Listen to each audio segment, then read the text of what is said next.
Welcome to my channel future bright English learning. দেখো, আজকে আমি একটা ছোট্ট ভয়েস চেঞ্জের ক্লাস নিয়ে এসেছি।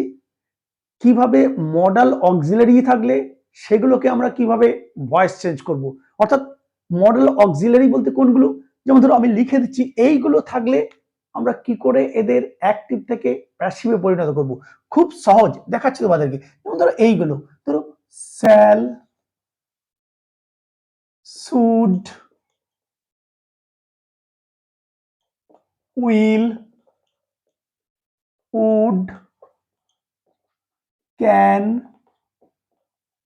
could, right, may, might, must। এই ধরনের এই যে অক্সিলারি ভার্বগুলো রয়েছে আমরা এগুলোকে মডেল অক্সিলারি বলে থাকি। এইগুলো থাকলে আমরা কিভাবে প্যাসিভ ভয়েসে পরিণত করব, খুব সহজ। কি করবে তুমি, এইগুলোর সঙ্গে প্লাস করে দেবে, প্লাস বি নেবে আর ভার্ব থ্রি, বাস করে যাও। আমাদের তো নিয়ম জানাই আছে, অবজেক্ট নেব আর এইগুলোর সঙ্গে আমরা কি করব, প্লাস বি করো, ভার্ব থ্রি করো। দেখিয়ে দিচ্ছি, দেখো। যেমন ধরো আমি দেখাচ্ছি, ধরো ক্যান দিয়ে প্রথমেই দেখাচ্ছি একটা। ধরো আই ক্যান ডু ইট, নিশ্চয়ই বুঝতে পারছো আমি এটা করতে পারি। I can do it. আমার তো প্যাসিভ ভয়েসের আমরা নিয়ম আগে জেনে এসেছি অলরেডি, টেন্সের আমরা ভয়েস চেঞ্জ শিখে নিয়েছি। তো দেখো, আমাকে প্রথমে অবজেক্ট খুঁজতে হয়, অবজেক্টটা সবসময় বাঁ দিকে আসে। তাহলে ইট, আমি এটা করতে পারি, কোনটা, ইট, তাহলে আমার চলে আসবে ইট। আর কিছু না, আমার ক্যান আছে, কি জুড়তে বলেছি, প্লাস বি ভার্ব থ্রি, তাহলে ক্যানের সঙ্গে বি জুড়ে দাও, ইট ক্যান বি। এবার verb three, do did done, it can be done. I থাকলে বাই মি, এটা তো তোমরা জানো, খুব সহজ।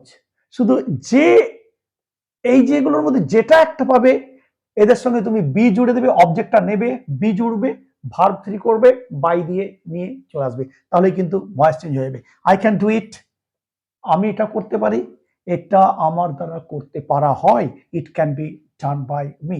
আরো দেখাচ্ছি তোমার, দেখো। যেমন ধরো দু একটা আমি দেখিয়ে দিই। যেমন ধরো I must finish this job বা দিস ওয়ার্ক, আমাকে এই কাজটি করতেই হবে, I must finish this job. কিচ্ছু না, নিয়ে চলে সাবজেক্ট, দিস জব বা দিস ওয়ার্ক যা থাকবে, দিস জব লিখলাম, পেয়ে গেছি। মাস্ট কি করবো, বি জুড়বো, ভার্ব থ্রি দেবো, মাস্ট বি, মাস্টের সঙ্গে আমি বি জুড়ে দিলাম, এই দেখো বি করে দিলাম, মাস্ট বি করে দিলাম। ফিনিশের ভার্ব থ্রি করো, এটা তো আমরা সবসময় জানি, F I N I S H D, finished, I থাকলে বাই মি। বুঝতে পারছো, this job must be finished by me, এই কাজটি অবশ্যই আমার দ্বারা শেষ করা হবে, এটা মানে চাই must finish this job must be finished by me. বোঝা গেছে?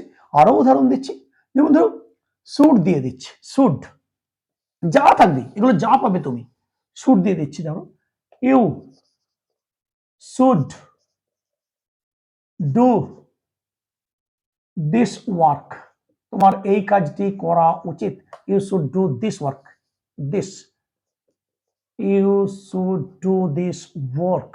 Again, object will come here, so write object, this work লিখে দিলাম, this work, right? Then should এর সঙ্গে be জুড়ে দাও, should be খুব সহজ, should be, and then verb 3 do it done, you থাকলে by you। দেখতে পাচ্ছ, যা পাবে তুমি এইভাবে কিন্তু করতে পারো। আরো দেখাচ্ছি, হি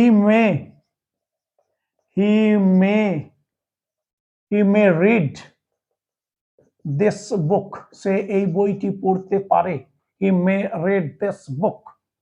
কি হবে, অবজেক্ট এদিকে নিয়ে এসো, দিস বুক, নিশ্চয়ই সবাই বুঝতে পারছো, মে আছে, বি জোড়ো, verb three, may be read red,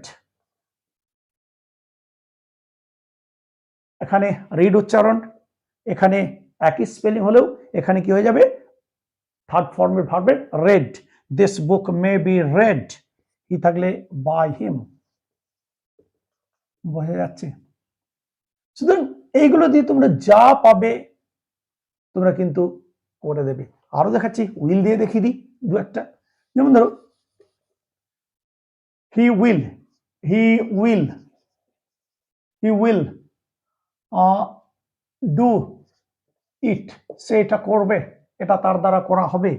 ইট এখানে নিয়ে এসো, উইল পেয়েছো, বি করো, ইট উইল বি। শুধু এই সূত্র, বি নাও ভার্ব থ্রি নাও, অবজেক্ট তো প্রথমে লিখতেই হচ্ছে, এটা তো আমরা জানি ফার্স্ট যে নিয়ম, অবজেক্ট প্রথমে চলে এসেছে, তারপরে তুমি এগুলোর সঙ্গে বি জুড়ে দাও, যেন প্লাস আমি বি করে দিয়েছি, তারপর verb three, it will be do done by হিম।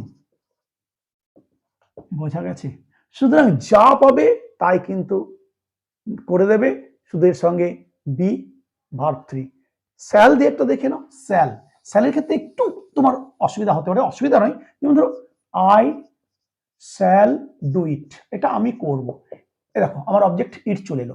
এবারে স্যালের ক্ষেত্রে ডাইরেক্ট শ্যালবি নাও হতে পারে, কেন? কারণ আমাকে এই জায়গাটা দেখতে হচ্ছে, অবজেক্ট অনুসারে আমার শ্যালবি কিংবা উইল বি হয়, এটা আমরা ফিউচার টেন্সে দেখিয়ে এসেছি, যেমন ফিউচার ইনডেফিনাইট আমরা ভয়েস চেঞ্জ দেখিয়েছিলাম, তখন খুব সুন্দরভাবে শিখিয়েছি। যাই হোক, ইট থাকলে কিন্তু আর শ্যালবি ডাইরেক্টলি হলো না অন্যগুলোর মধ্যে, যেমন সবার ক্ষেত্রে বি মানে যা ছিল তাই জুড়ে যাচ্ছিল, এই স্যাল থাকলে যে শ্যালবি হবে তা নয়, এখানে ইট হলে কি হলো, উইল বি আমাকে করতে হবে, এইটা একটু বুঝতে হবে, it will be do it done, তারপর সেম আই থাকলে by me, it will be done by me. এখানে শ্যাল থাকলে শ্যাল বি হলো না, কেন হলো না? কারণ এখানে যেহেতু আমার অবজেক্ট ইট, তার জন্য আমরা কি করলাম, it will be done by me.